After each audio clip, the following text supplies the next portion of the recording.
Well, it's Tuesday here in the U.S. That means people are voting. We're following a packed primary day in the 2026 midterm season. 6 states are holding key elections today, including Oregon, Idaho, Alabama, Georgia, and Pennsylvania.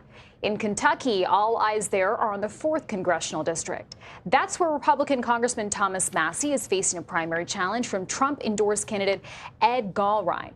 And the president has already made it no secret that he wants Massie out of Congress. We're in a fight against the worst congressman in the history of our country. His name is Thomas Massie. He's from Kentucky. I hope you're going to put him out of business. Always voting against Republicans and good values. And CBS News political reporter Zach Hudak joins us now with more on this. All right, so Zach, this House race in Kentucky is getting a lot of attention because of the president's input here. Tell us why he's so invested in this race. Chanel, he's invested in this race because Tom Massie is a member of Congress who often breaks with the Republican Party. And in this current House of Representatives, the president sort of functions as the unofficial whip, the person who gets members in line to vote with the party, to vote for the party's agenda. That's not to mention that the president very much has been setting the GOP agenda for several years here.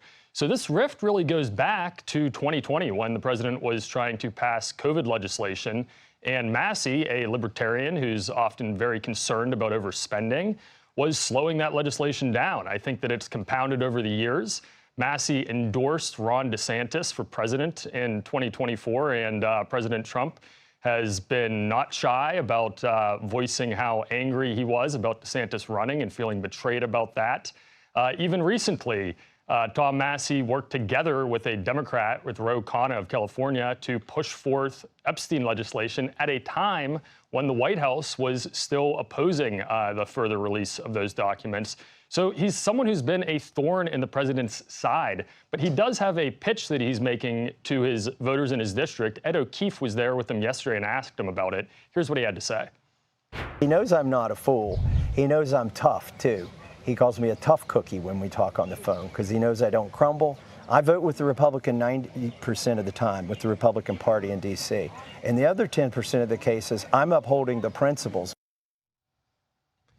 That's a very similar sentiment to what I was hearing from some voters a few weeks ago when I was in Bucks County, where Brian Fitzpatrick has been very critical of the president when the president was being critical himself of the Pope.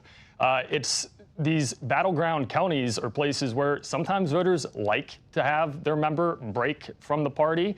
So I point that out only because over the weekend, we saw Senator Cassidy lose his primary in Louisiana. I don't know that it's the exact same formula in northern Kentucky, where these are folks who have repeatedly elected a libertarian guy who breaks from his party. Yeah, and I guess, Zach, that's what matters. You know, so far, anyone President Trump has criticized has lost their primary. If Massie shows some staying power, that might reveal a crack in Trump's MAGA base. What is at stake for both parties today, and what is the specific thing you're looking out for?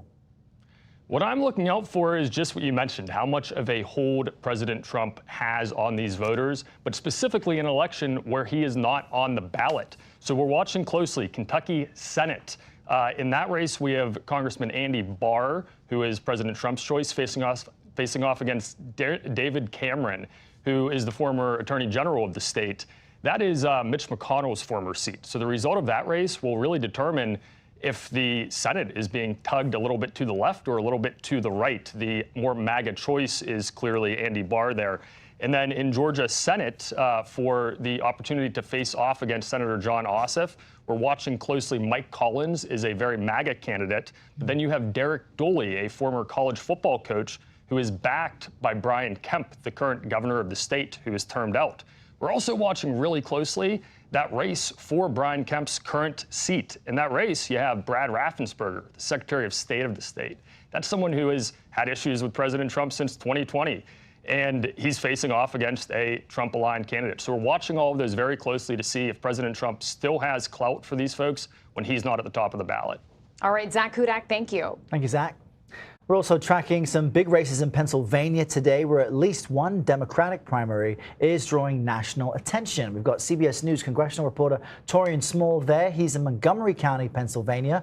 Good morning, Taurean. We don't usually talk about the 7th congressional district there, so tell us why today it's drawing so much national attention. Yeah, good morning, Errol. The 7th Congressional District is one that Democrats nationally see as an opportunity to help shift the balance of power in Congress, which is why we saw the DCCC looking at the first-term Republican incumbent Ryan McKenzie as potentially vulnerable. And they also backed one candidate that's retired firefighter and union leader Bob Brooks in this hotly contested race. That decision drawing quite a bit of controversy. We talked to several of the candidates, including Brooks, about that endorsement. This is what they had to say.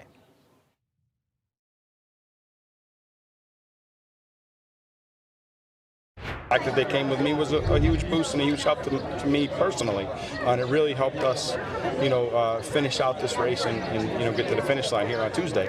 So I know everybody else wanted that. I got it. I'm very happy and pleased that I got it. One thing that I learned from living here over 2 decades is that people here are independent thinkers. They don't want to be told what to do. These are the same DC insiders that have cost us elections. And so they're not going to decide this race. We're at a polling place, as you said, in Montgomery County, where we're expecting the governor, Josh Shapiro, to come by and cast his vote today. He also endorsed Brooks in this race. This would be the first true test for him in the strength of his coattails, as he's rumored to be considering a 2028 presidential run himself. And Taurean, what are you hearing from voters there on the ground?